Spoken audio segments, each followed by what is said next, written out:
Welcome, absolutely everyone, to Broke and Gaming. I'm your co-host, Shea. I am your other co-host, Dan, and hey, Shea, what have you been playing recently? Well, Dan, it's been a bit of a lean month for me in terms of new games. I have a couple of games I've definitely talked about before on the show. I've been playing a bit of Fable Anniversary Edition. Nice. It's a very silly game. I really enjoy it. Yeah, tonally, those are very silly. Yes, yeah, very. Like, I think I take for granted how silly they truly were. Yeah, for sure. Which is funny. It's funny to me how much I enjoy the first game because I really hate the third one, like a lot. You know?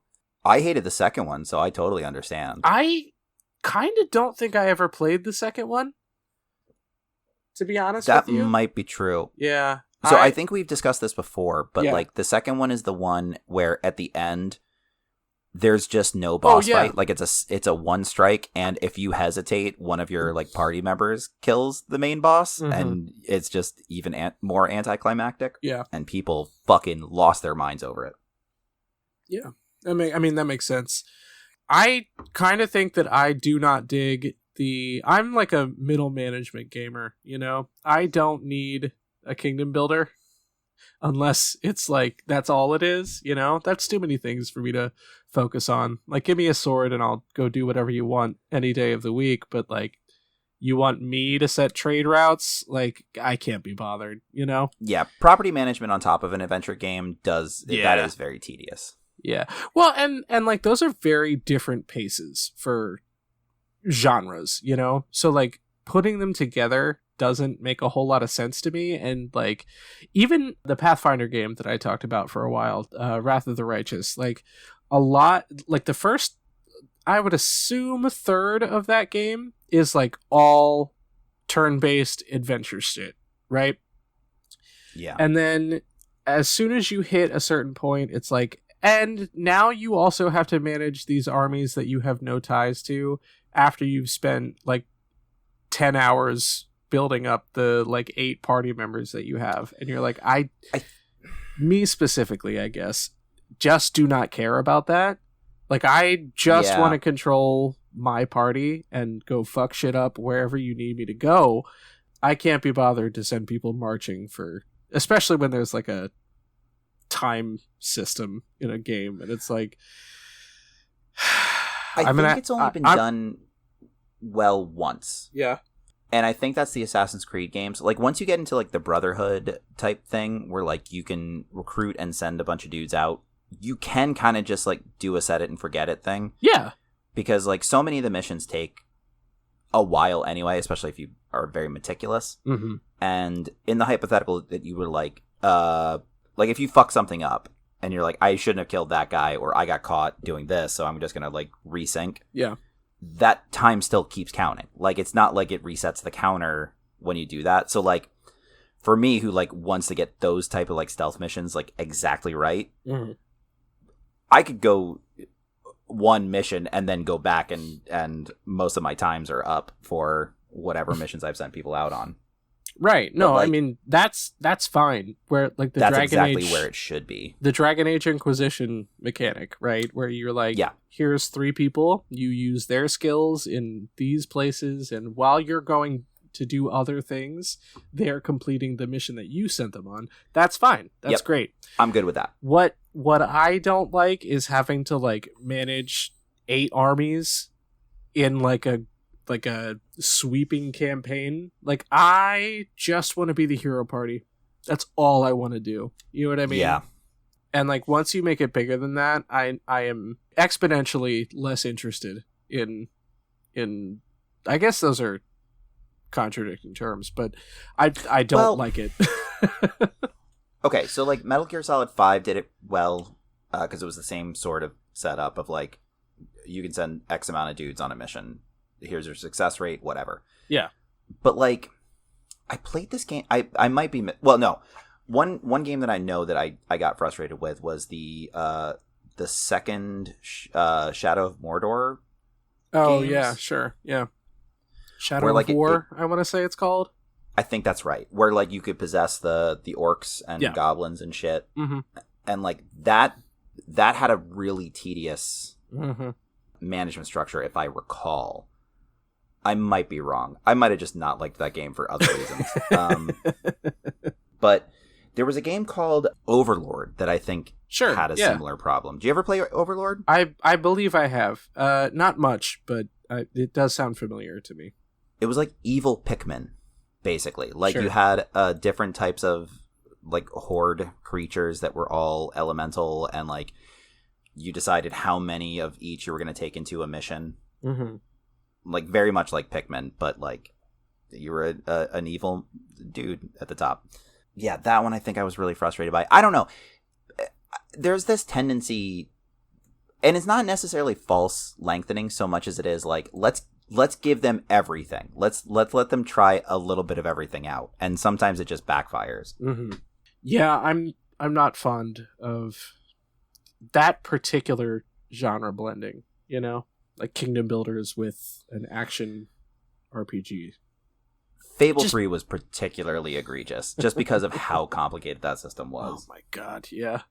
I guess the conclusion I'm coming to as a gamer is that you can't put me in charge of a kingdom or empire or anything like that, because I just want to be the guy on the ground that is killing 1,000 people and celebrate it every day, but I don't want to be in charge of troop movement. Ugh.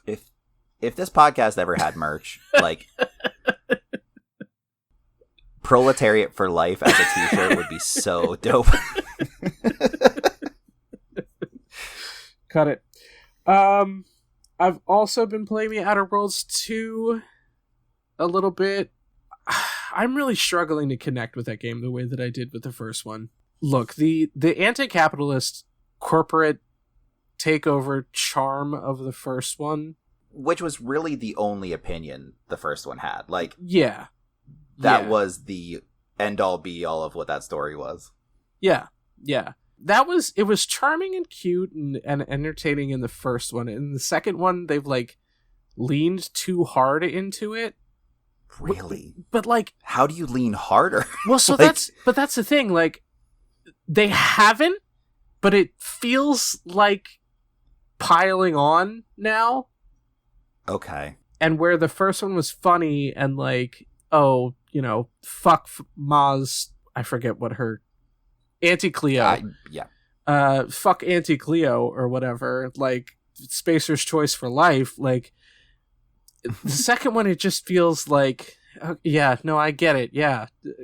Corporate greed sucks and we all live in it, and it is maybe not a great tone right now. You know? Yeah. So, like, I can definitely see, and I think I said this when I first mentioned it on the show, but I can definitely see, like, why the second one did not do nearly as well as the first one. Through no fault of their own, honestly. I think it's just a situation where they shouldn't have made a second game in a series. Well, okay. Have you played the second one at all? I don't have a prompt. I haven't. Okay. I was pretty lukewarm on the first one. Really? Well, okay, so here's the thing. So Obsidian is the people that used to work for the company that made Fallout, like the original Fallout, before Bethesda bought them out. Obsidian made, in my opinion, and a lot of other people's opinions, the best Fallout game, which was New Vegas.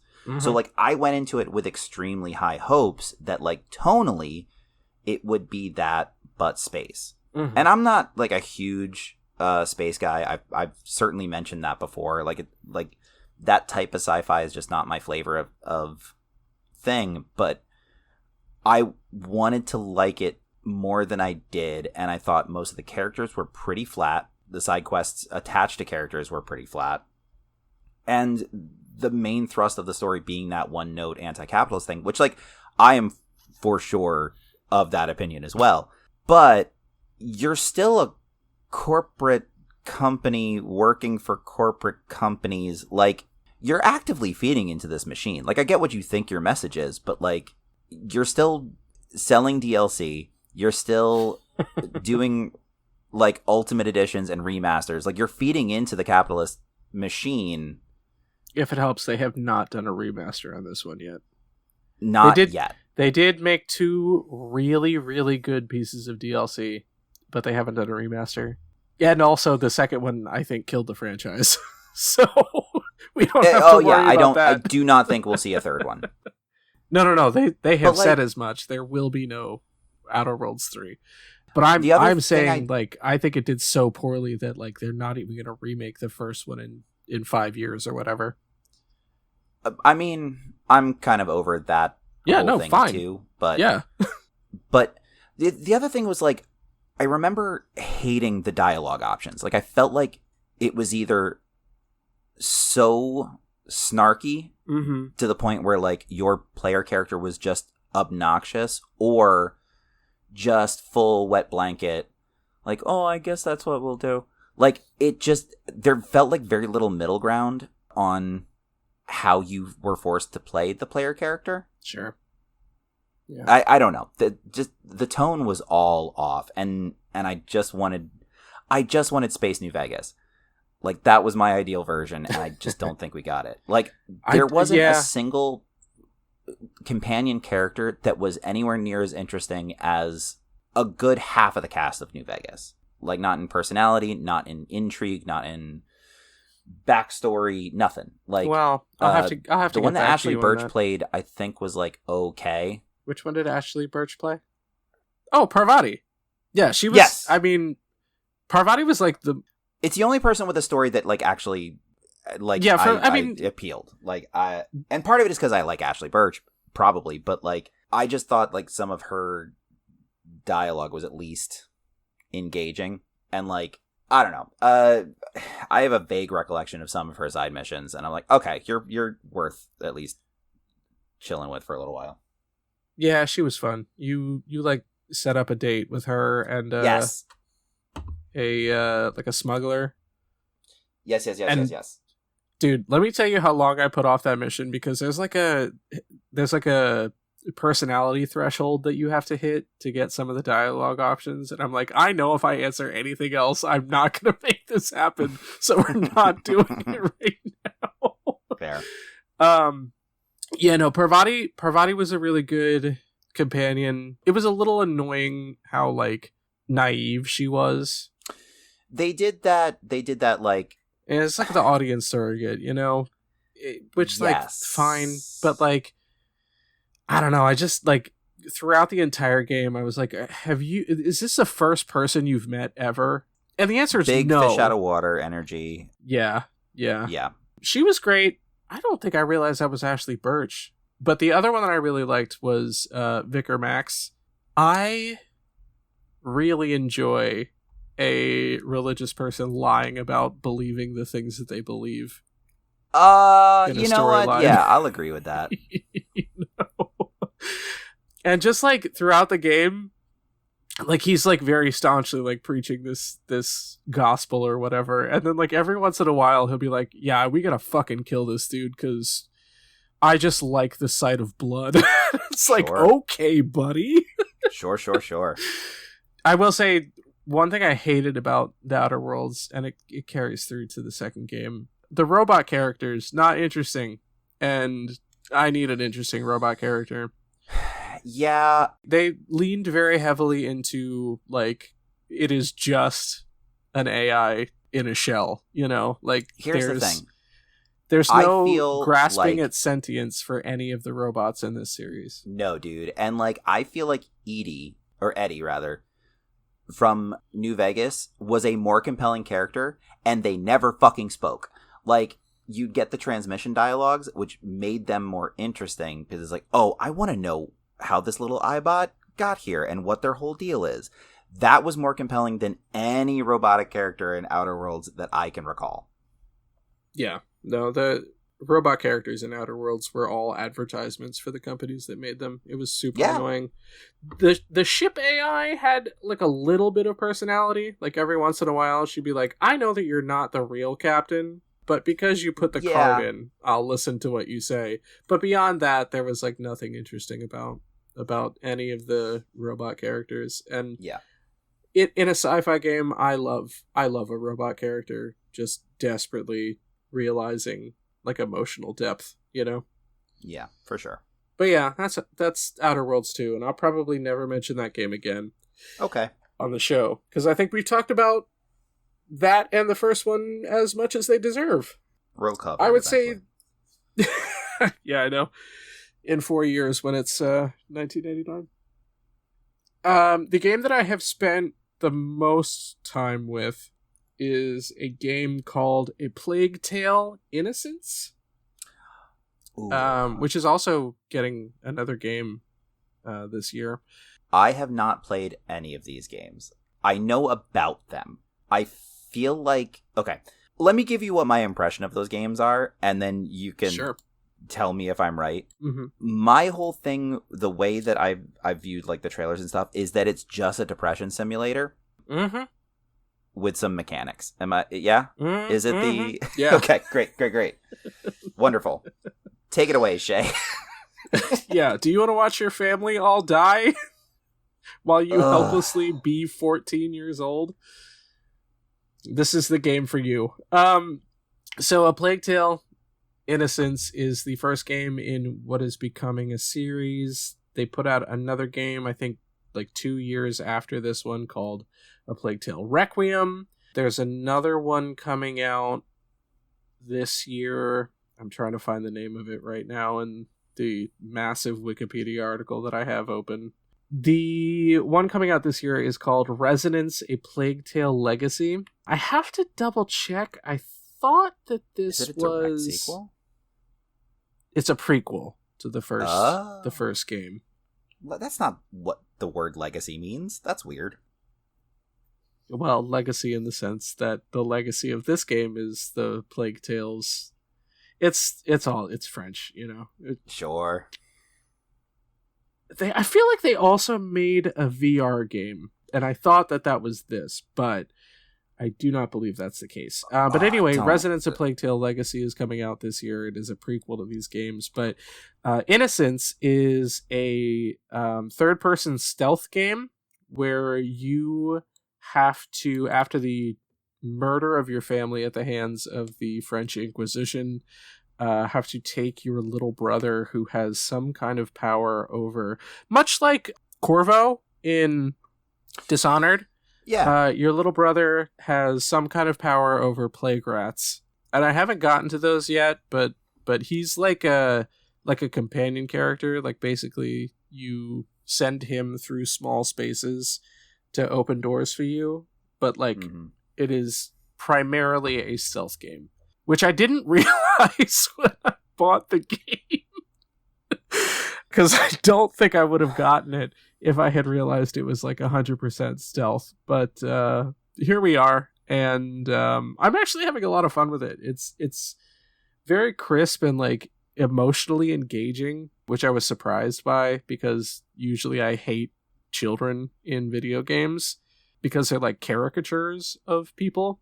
Sure. But like these two feel like very real, and like because the brother is like has these like weird powers, like the sister doesn't really know him at all, right? Because there's like a pretty sizable age gap too, right? Not it's like 6 like maybe 8 years, I think. Okay. Like, she's meant to be an older teenager, and he's like maybe 9 years old. Okay. So, you know, substantial, but not like she's an adult and he's a toddler, you know. But I mean, that's definitely how it's depicted. Like, well, I think that part of you could look at the artwork for the first one, and you could just swap in the name room, and it would work just as well. I think part of the reason that it's kind of depicted that way is because like part of the reason that like it feels like there's such a gulf between them is that like there is an age gap, but like they also like haven't interacted with each other because they're part of the French aristocracy. So like first off, like the sister, who is like a physically capable human being, is like training with her dad, and the mom is like a alchemist who's like trying to study the sun, kind of. Yeah. So he's kind of been locked away with the mom this whole time, and the sister doesn't really have a whole lot to do with him, but but when the rest of your family and your entire household gets murdered by the Inquisition, like these two people are the only two people that they have, right? I like it, like I like the way that they've laid out the sibling relationship between the two of them, because like the kid is a brat a little bit because he doesn't know better, because he's been locked inside of a building and like super just sheltered. Wants his mom. Yeah, right. And she's had to be it's a whole thing. I find it really engaging, and it looks really I wish I had. It won a ton of awards. It's currently apparently been in development for a television adaptation. Yes, yeah, that is, I guess, happening. I cannot imagine like 4 years ago, so who knows the way everything works right now. But I can't imagine that emotional engagement is going to translate to a TV show. You don't think so? Even a little bit? No. What's going to happen, and I'll tell you this right now, what's going to happen is if they ever make this show, the younger brother is going to be too much of a brat, and they're going to spend 2 years in between seasons, and he's going to be too old by the time they get to season 3. Oh, the old Avatar problem.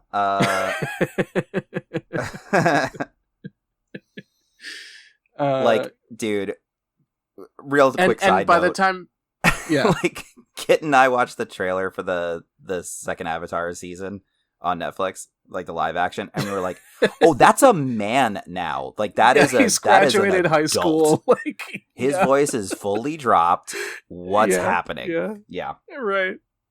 Yeah. Well, and so that's the thing, right? Is like once they get to that age, then it's like annoying, not like tragically endearing. You know what I mean? That was the biggest issue I had with Ozark because of their shooting schedule. Like the kid on Ozark was like season to season. I was like, this is so rapid. Like this is unnatural. This is all supposed to take place over the course of like a year and change, and this is right. And this is a grown person. This is a man now. Yeah. Yeah. Anyway, on that note, Dan, what have you been playing? Oh, well, ironically, if we're going to talk about depressing kid games, or depressing games featuring kids, I played an indie called Bramble, the Mountain King. I believe I have seen screenshots for this, but I am not familiar with this game. Well, Shea, let me tell you about it. So this is... Okay. Oh, no, I definitely know this game. Yeah. Okay. I thought that this game was just going to be a fun little whimsical romp. No, not at all. Look, the trailer really betrays what the tone of this fucking game is. Mm-hmm. Because they show like gnomes and fairies and like, a big fuck off troll that kidnaps your sister, but for sure they did not accurately say what the tone of this is. This is okay. We have both for the show and just in our regular lives played a bunch of games like Limbo or Little Nightmares or like putting a child in like a really terrible situation, but they don't do a lot to like belabor the point that they are a child. Like you can have a level of disconnect for Little Nightmares because the character has like that rain slicker on. And so like it's just kind of a shape. Same with Limbo. It being like an outline, like it doesn't feel that bad. This is that, but you are so clearly a child. Like this was like a 3D version of that type of side-scrolly game that we've done. Same kind of puzzles, same level of brutality when you get caught. I would argue more in some cases. Mm-hmm. The whole thing is like Norse fables and stuff like that, because like the stated purpose for this developer was the Viking thing has been done to death. The Norse mythology thing has been done to death. Let's get into like the grim fairy tale level stories we were told as kids that scared the living shit out of us, and then just put a child through a gauntlet of them to save his sister. Because that's what the fuck this was. The true Grimm's Brother experience. It was so psychologically rough. Torture a 10-year-old. I don't want to get into some of the more gruesome things, because, like, there were things that put me on my ass of, like, oh no. Like, remind me to tell you when we stop recording what the worst part of this was. But there's, like, a whole section where there's, like, a big troll butchering stuff. Like, you get shrunken down for no good reason. Like, they don't explain it. You just become gnome size at one point. Mm-hmm. And you're, like, dodging, like, full-size boars' heads that were being decapitated, wading through entrails and things, and then dodging cleavers from this huge-ass troll. Like, that was one of the lighter-hearted parts of this, comparatively. Like, this thing was fucked up.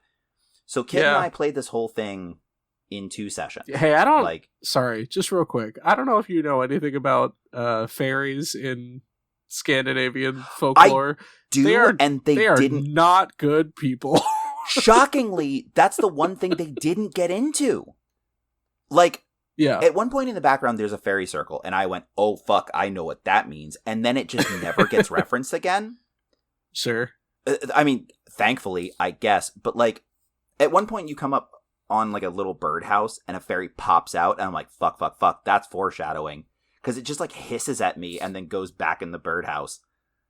Well, that's for the second game, where they just rip out your teeth at the beginning of the game, and you spend the whole game trying to find them and put them back in your mouth in the most disgusting thing that's ever been created. It's so bad. But yeah, this was one of the... Anyway, if you're looking to develop a psychological horror game based in Scandinavian folklore, hit me up. Like, yeah. Bruh. This was rough. And, like, we kept looking, because, like, in terms of, like, Fae stuff, I would argue that, like, Scandinavian thing is a big blind spot for me, because there were, like, very specific references. Like, there's, like, a Pied Piper type character that exists in like, Norwegian folklore that I just wasn't aware of. And they do this fun thing where you'll come across storybooks that'll give you kind of the main bullet points, and then Kit and I would, like, look up the actual story. It's like, oh, this is even worse than what they're saying. Got it. Yeah, dude, it was a rough go. It was like, mechanically pretty good. It's a nice little bite-sized thing overall, but there are some not boss fights necessarily, because there's not a fully fledged out, like, combat system. You could kind of huck things at points in time, and that was about the extent of it. That's very similar to A Plague Tale. Oh, your main mechanic for interacting with other things is, like, throwing rocks at metal plates, you know? Okay. Yeah. That actually does sound very similar. Yeah, and then, you know, I've been through, like, 2 fights in A Plague Tale, and it was like, you wait until this guy is, like, not trying to kill you, and then you use a sling to knock his armor off, and that's kind of the extent of the combat system. Okay. Yes. That is basically the same system then. I will say, one of the most epic, like, ending sequences I've ever played. And part of it, like, was really due to the music. Like, again, this is called Bramble the Mountain King. So during the final sequence where you're going up against the Mountain King, which is just a towering figure, like Colossus, the music just keeps ramping up to the point where it's like, I know what they're doing. Like, it sounds similar enough to the song In the Hall of Mountain King. But by the end of it, it's like full orchestra, like pounding drums, like full-blown version of it. And it just was a really cool way to do that. Yeah. One of the hardest, like, most deaths I've had in a like end boss type situation, because it was so simple that, like, I just kept dying over and over. Like, once a minute I was getting killed just because it's so fast paced. Yeah. Cool game. I'll never play it again. Makes sense. Yeah. Well, because there's like collectibles that I don't care. Like I'm not an achievement hunter. I'm not a trophy finder. Like I don't really care that much about that kind of thing.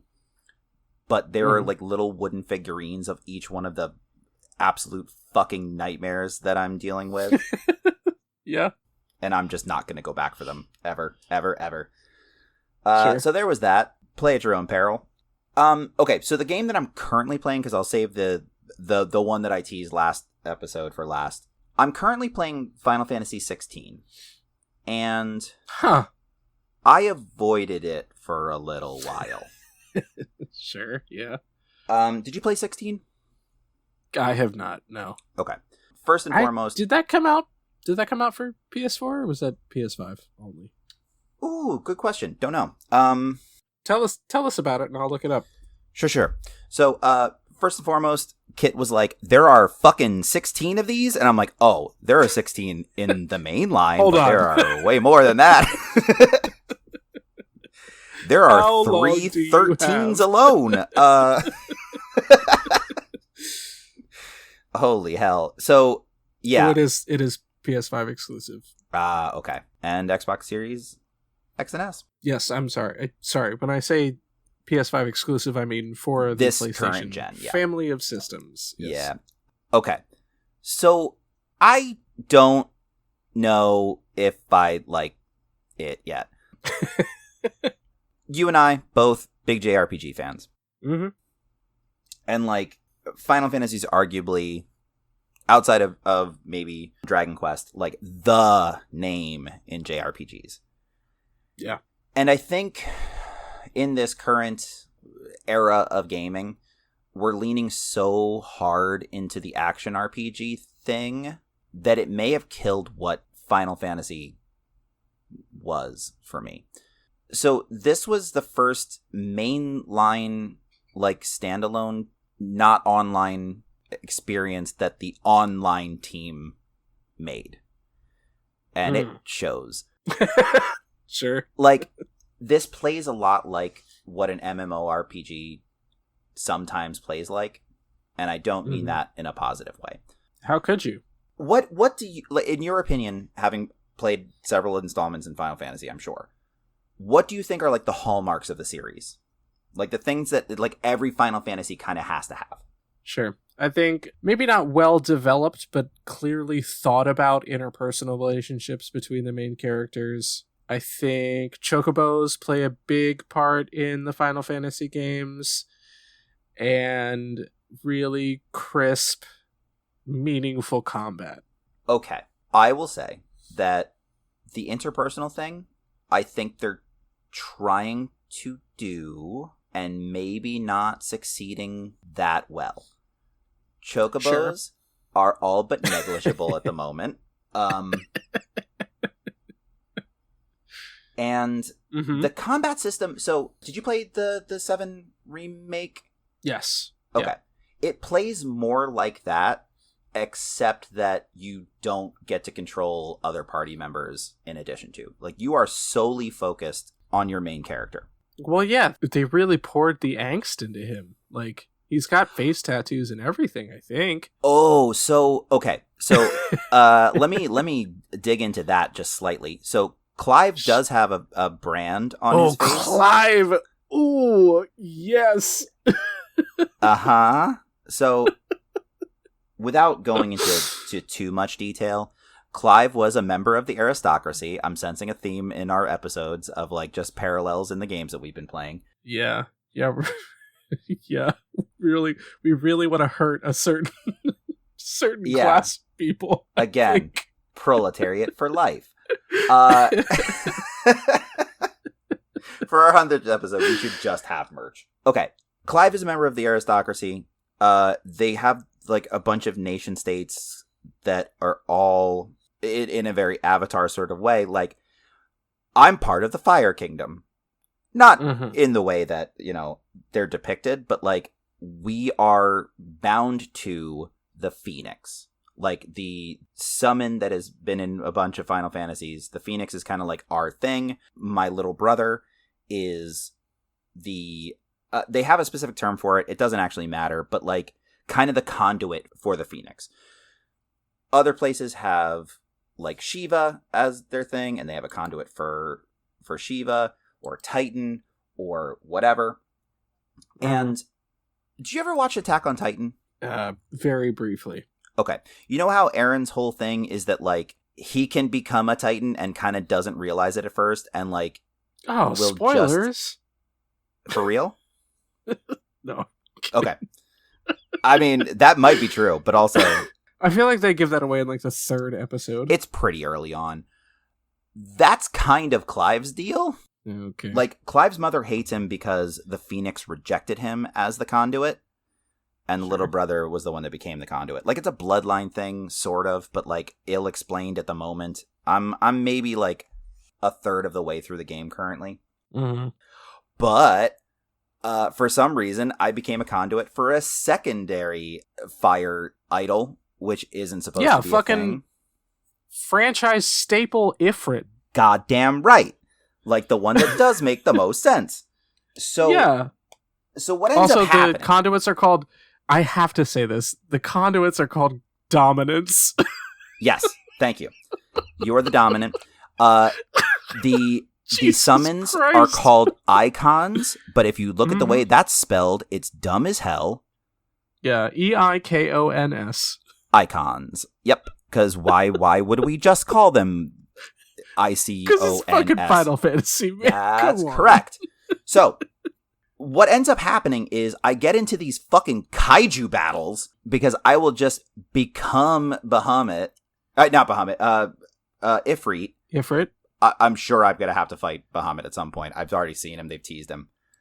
And then we just have this like fucking knockdown, drag out King Kong Godzilla fights, which are like kind of cool, but there are no summons in the traditional sense of what Final Fantasy is, which I think is kind of a hallmark, at least, at this point.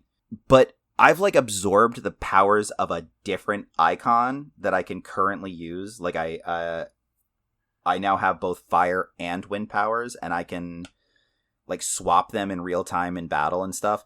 But like my main complaint with this, which is what makes it feel most like an MMORPG, in the early goings of the game, it'll be like 2 or 3 regular fights, quote unquote. Mm-hmm. There are no random encounters. Like it's the type of game where you can see the thing and you can approach the thing, and then you get locked into a battle with the thing. Mm-hmm.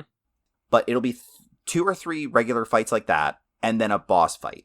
One of the most iconic enemy types in the Final Fantasy series is a Marlboro, or in this one, for no good fucking reason, Morbol. That's like the 5th fight in the fucking game. Mm-hmm. I don't know why. And it comes immediately on the heels of a different boss fight. So you have this chunk of game where it's like, okay, little goblin battle, little goblin battle, little goblin battle, big goblin battle with a boss in it. Immediately after that, Morbol. And that's a whole sequence that takes probably an hour and a half because the tedious nature of the fights, particularly the boss fights. Like they have huge fucking health bars and a stagger bar. And you kind of like do chip damage a little bit until you stagger them. Say less. Say less. Then you do big hunks of damage, and then they get unstaggered, rinse and repeat. Yeah. And even like when it opens up a little bit more, there are like regular enemies and then bigger enemies that like you have to do that same chip damage. So in a normal Final Fantasy, especially like when you get the hang of certain types of enemies, it's 3 to 4 rounds maybe, whereas other ones would be like 1 or 2 rounds. These could take like 10 minutes for just a regular ass type of enemy that's just in the plane where you're at, and I don't fucking like it. I've been promised that it gets better by a friend who this is like one of their favorite Final Fantasies, and it made me rethink our friendship a little bit. No, I'm kidding, Matt. Damn. No, I'm totally kidding. But yeah, dude, it doesn't feel like a Final Fantasy. I don't know. I'm going to stick with it just because the story is interesting. I have, unfortunately, called a bunch of the shit that's going to happen, including me being Ifrit because they don't make it obvious, but I just kind of had that feeling. Mm-hmm. The one thing that it has going for it, though, is one of the voice actors is like a real actor, which is not something they typically do, and has stolen the fucking show. Interestingly, the person who does the voice for the younger version of the younger brother is voiced by the same person who does the younger brother in A Plague Tale. Oh, no kidding. Yeah. We really are running some parallels. Yeah. We've actually been playing the same games this month. We just didn't know. For sure. One of the voice actors that has absolutely stolen the show, though, or like the voice actor that has stolen the show, is fucking Ralph Ineson. Yeah. Who plays Sid in this, because you always have to have a Sid. Yeah. Just like actor's actor with a dope voice. Like, he's been in a shit ton of stuff. Also recently learned that he's just like a background actor in the first Guardians of the Galaxy, which makes no sense because he was kind of established by that point, so I don't know why that was a thing. He was also Galactus in the worst version of Galactus that's ever crossed the screen in the Fantastic Four movie that came out last summer. I don't know that I agree with that take, but that's a conversation for another time. Sorry, hold on. You thought that Galactus was a good representation of Galactus? Compared to Rise of the Silver Surfer? Absolutely, I did. Well, hold on. We're just pretending that those movies don't exist. Unfortunately, I cannot. Yeah, no. If you're gonna put Galactus in a film, I don't know how you could have done much better than what they did. They shouldn't have fucking... It doesn't matter. I don't disagree with that, but... It doesn't matter. I cannot possibly get worked up over this again. Nope. That's Ralph okay. Ineson was also Charles Vane in Assassin's Creed Black Flag. Done so much voice acting, but like... He's also in Diablo 4 as well. Yeah. I realized that this guy did so much voice acting. Fucking journeyman ass actor, Damn. Ralph Ineson. Yeah. The Green Knight and Green Knight himself. So yeah, I'm going to stick with it. I don't know if I'll ever talk about it again because I don't know that my opinion is going to change very much at the moment. Yeah. It just feels very on the rails. Even like shopping sucks because I'm only buying for one person. I've got a party. I've got Sid. Oh, that sucks, dude. I cannot tell you how much it frustrates me when like their gear just gets upgraded or like you find a better person and like you can't get stuff for them. Well, and, like, so you have no control over the party. Like, I hate that. I get it. I've not gotten to the point where I've had more than 2 people traveling with me at any point in time. But sure. Oh, the other thing that they do, which is not a Final Fantasy thing, there's an overworld map and fast travel points. There is no like I'm just teleporting to different pieces of scenery. There's like a central hub that I can go back to, like our hideout, which is where I do most of my shopping and whatever. The side quests are so pointless. It's like, hey, deliver the food to these tables in this tavern and I'll give you 1,000 gil. Or I just kill you and get that off of your corpse. Just none of this fucking feels like... Oh, I guess I should address the thing that we started with this with. Yeah, the face tattoo thing is because his mother, who betrayed everybody, basically sold him into slavery, essentially. And those brands are markers of people that are slaves. That's it. Cool.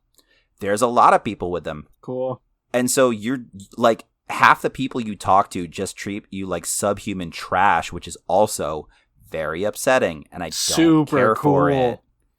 It's super cool. Awful. Yeah. Like, there's so much about this that I hate right now. I'm going to move on. I have not yet finished, but I am extremely close to finishing Star Wars Outlaws. Now, did you finish this, Shea?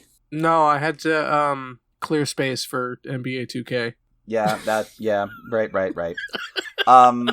How? Look, the only reason in my defense, they are similarly sized games at over 100 gigs. So that's true. Mathematically, that's true. How far do you feel like you got in this game? Oh, like maybe 30%. Oh, wow. Not deep. Okay. Yeah. So I'm nearing the end game, and for the most part, I liked it, particularly because, as noted, not a Star Wars fan. Yeah. Been very vocal about that. Very much so. So this takes place between Empire Strikes Back and Return of the Jedi. Like, in the chronology of Star Wars, that's where this falls, which, like, that's fine. There's even a point, I don't know if you got to this part, but, like, there's a point at which you're at, like, Jabba's palace, and if you just, like, look to the left of you while you're crawling through some ducts, Boba Fett's just, like, chilling in a commissary. Well, sure. And then you keep going, and there's Han in the carbonite.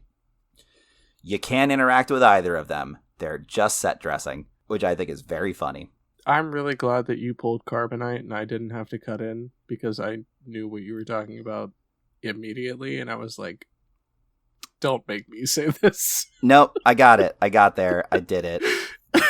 I mean, I watched the original trilogy a lot as a kid.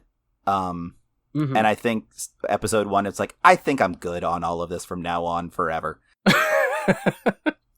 You're not wrong. Yeah, like, I watched the other two, and I watched the first of the Abrams, and that was it. Like, I liked Rogue One. It was also it for Abrams, as it turns out. No, he did the third one. Oh my god, they brought him back? Yeah. I mentally checked out of that series. No. See, that's one of the best things about the most recent trilogy is they went, oh, this doesn't feel right. Let's get another guy. And they went, oh, no, this is worse. Bring back the first guy. And then they just, like, retrofitted a bunch of the shit that Abrams didn't like about the second one and put it back in the third one, like Snoke mattering. All that shit. That's a mess. I thought Rian Johnson did the last two. Nope, they brought him back. Well, okay. I watched all of them. Yikes. Okay. Anyway, tell us about the game, Dan, because it cannot be as bad as the movies. So you play a little thiefy criminal character named K-Vess, thief with a heart of gold, you know? Sure. Who gets themselves into some shit and basically gets put on a wanted list and has to get her way out of it with the help of her animal companion. That's the boiler pitch of this whole thing. Is it an animal? Nyx, the little creature. Oh, no, you're right. There you're is right. also Sorry, a droid that is your babysitter. Yeah. Which, like, there's something that they do with that story that I found genuinely pretty cool. E5, I think the character's name is, the droid that you get saddled with after somebody fucks you over. This is also, like, an exercise in getting fucked over a ton. Because, like, you are dealing primarily with criminal syndicates. All smugglers and syndicates. I am thinking of Jedi Survivor. Oh, sure. Jedi Survivor. You have a droid companion. Yeah, I mean, look, in every Star Wars, my bad. you're I apologize. gonna have a droid companion. Yeah, one or the other. Yeah. But no, you got this little, like, axolotl dog named Nyx. Yes. I remember now. Yeah, that's and, like, I will say functionally, that's one of the coolest things about this game is that you can just send Nyx off to do a bunch of shit for you. That's very fun. There's big stealth components in this game, especially when you're walking around areas that you're, like, not allowed to be in. You can just have Nyx, like, go and distract people. Dude, those are so fun. They are. So much fun. Oh my god, the stealth sections in this game are so good. Yeah. And, like, there's a pretty robust... So we played a bunch of games where, like, there are factions and you piss off one faction and then make another one happy and so on. Outer Worlds. Any of the Fallouts. Like, that kind of a thing. The one thing that makes this interesting is, like, if you do get on the good side of one of these 4 syndicates that you can work with, you then get access to their territories in any given place. And they're just like, oh, hey, we're cool with them. There are still, like, ultra restricted areas, which they'll just start shooting at you regardless of how cool with them you are, which I think is funny. But well, you are still a contractor. You know? Yeah, you're not with anyone. Like, and the contracts that you take, because you can just freelance a bunch of bullshit to try to get your reputation up with any given group. Like, it's always against another party. So you have to do this balancing act of like, all right, if I take this thing for the Crimson Dawn, the Hutts are going to get real pissed at me. And once you get ND5, he becomes like a secondary broker where it's like, hey, I know this broker wants you to deliver this stuff to the whatever tribe, but the Hutts are offering more money. So if you want to do that instead, like we could do that, which that's a kind of fun component to it, especially if you're trying to build up somebody specific. The only thing is like, I think it's too easy to be on everyone's good side at once. Like, you get to a certain point where you can just be cool with everyone, and then you can just stop worrying about any of them. Yeah. Like, I think that was too easy to accomplish. There's not as much of a balancing act as I thought there would be. Sure. Because almost, like, at the halfway point, I was just like, all right, everybody likes me. Let's just do what we gotta do. It's all story mission from here. Yeah. The negatives for this, like, the traveling sucks, especially on the bigger planets. I also like fucked myself for a while because I accidentally took a contract that wouldn't let me fast travel anymore and didn't realize it. So like I just got locked out of fast traveling entirely for a bit because I had like a subcontractor mission that I didn't realize I had or had started and didn't complete or something like that and didn't realize it. Yeah. So like I kept having to use my dumbass speeder bike to get to a port to fly to a different planet. As opposed to just being like, I would now like to be on this other planet. That sucked. And you are. Yes. That's rough.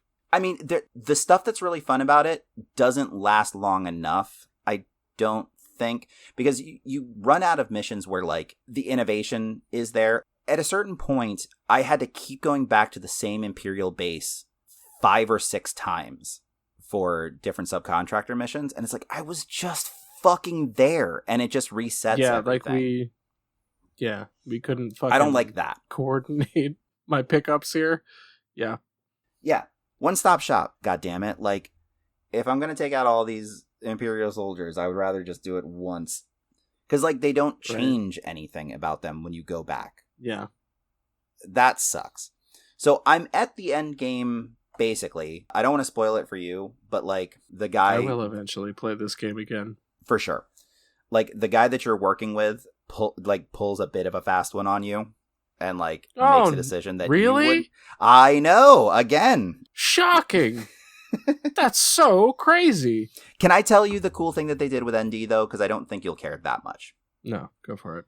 They revealed that ND was, like, a commander during the Clone Wars for the droid army. And that's cool.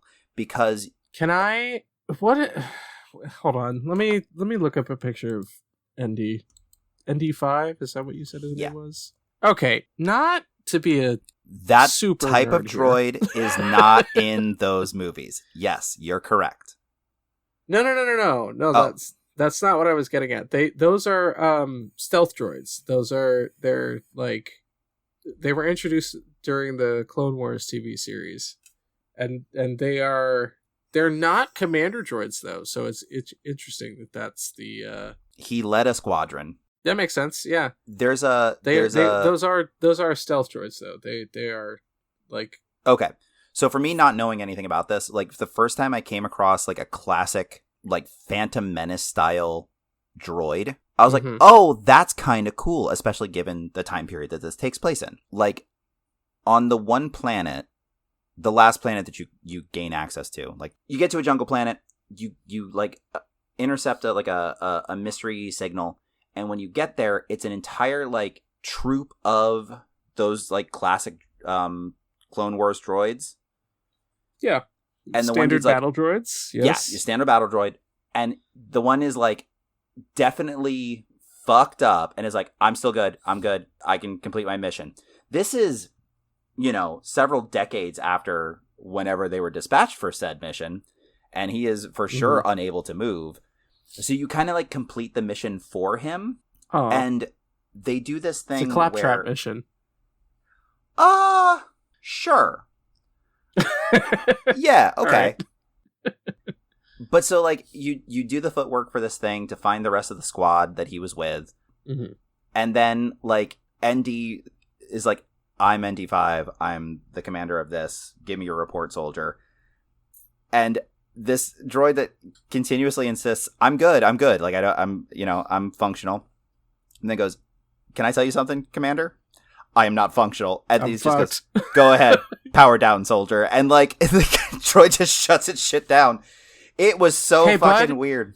That's the kind of fucking robot I'm looking for in a sci-fi game, man. Exactly. We've gotten That's there. what I'm fucking saying. This is... We did it. Shea, we did it. We came full circle on this episode. We had a bunch of parallels, and we fucking stuck the landing. Anyway, this game's fun. It did get too samey. Yeah.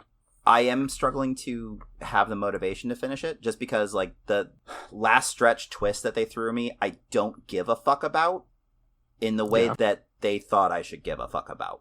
Did you get to any of the back? You had to have. They did a bunch of, like, flashback sequences. Like, I actually don't think so. Okay. Like, you don't play them. They're all cutscene. Yeah. But, like, Kay would get knocked out and then just have, like, a vivid dream of their past. a Star Wars staple. Boy, howdy. Yeah. Yeah, it has to do with that. And I'm just like, oh, I probably should have seen this coming, but I didn't care enough. Yeah. So that's Is she actually a Sith Lord? That's right. That's right. She actually had the Force the whole time. Yeah. No, nothing that cheesy. It's not Abrams writing it. Yeah. Ugh. God. A friend of mine and I were just having a conversation. We don't ever have to talk about him and Star Wars in the same conversation ever again. I mean, knock on fucking wood, but I don't know. Stranger things have happened. Dude, it seems real likely that they are going to shelve Star Wars for a little while. Did Mandalorian and Grogu do poorly? I don't know, but I haven't heard fuck all about that movie. That's kind of my thing. Like, for a fucking, like, big budget Star Wars project to have, like, nothing be said, not normal. Yeah. And we're at, like, peak Pedro right now. Like, if anything was the time, now would be it. Yeah. And you're absolutely right. I don't know if I haven't heard anything good or bad about it. I don't know a single person who's gone to see it, even. Do you know what I mean? I think I agree. But also, like, it's going to be on Disney Plus in 3 months, so who gives a shit? Right, that's what I'm saying. I don't know why it wasn't just on Disney Plus in the first place, but that's neither here nor there. Fucking Jeremy Allen White isn't... Why not? On. We're gotta putting go. him in everything. We gotta go. All right. Starring Martin Scorsese. It's time to get out of here. I must pull the ripcord here. Okay. Anyway, game's good. Almost all the games are good, just in life. And to further exemplify that, folks, this is our 99th episode, if you've been paying attention. And we're going to go through the socials and do all that, but we have something special planned for you, and we're going to get to that in just a moment. But, as always, you can follow our social media on Blue Sky and on, Facebook, Instagram, those things, because we haven't abandoned them entirely. And on there, you can find sales that you should be aware of that we call cheap codes, as well as custom artwork for each one of our classic episodes. If you want to share the show, you can do so with our hosting site, which is anchor.fm/bngpod. You can head on over to Twitch, where I did miss a week of streaming. I was sick a couple weeks ago, so I did not feel up to streaming. But I did start a new playthrough of Star Wars Knights of the Old Republic. Again, fucking locking this episode into a loop. Dragon eating its own tail. Snake, dragon, Norse mythology. You can follow us on Twitch, where I stream every other Sunday night at twitch.tv/bngpodcast. Then you can catch, eventually, all of those streams over on our YouTube, as well as all of our episodes since the summer of 2020 at youtube.com/@brokengamingpodcast. The amount of things that have gone so very right in this episode, and the amount of things that have gone so very off the rails and wrong. This is the perfect 99th episode. And as always, if you want to email us for any reason, you can do so at brokengamingpod@gmail.com. We take game submissions, generalized criticisms, and if you feel that we're wrong about any of the things we said about, say, Star Wars or anything else, you can do so there.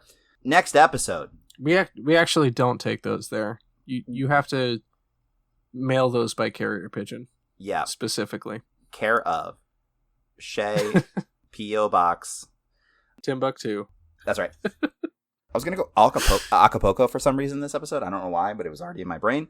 Hey, there you go. You have one setup in both. So, yes, next episode, 100. We have something very special planned. We just came up with it. We've already got a guest confirmed for it.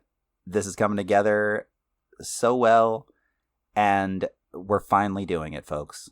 Shea, what are we playing next time? Next time, Dan, we have scraped together all of the extra pennies that we've saved playing games like My Name is Mayo that come in under our $20 threshold, and we've compiled them all together to make the big purchase. For our 100th episode, Dan, we will finally be covering The Elder Scrolls V Skyrim. That's right, folks. We're finally pulling the trigger. The game that you've heard us talk about more than anything else, it's happening. But until then, goodbye, absolutely everyone. Goodbye.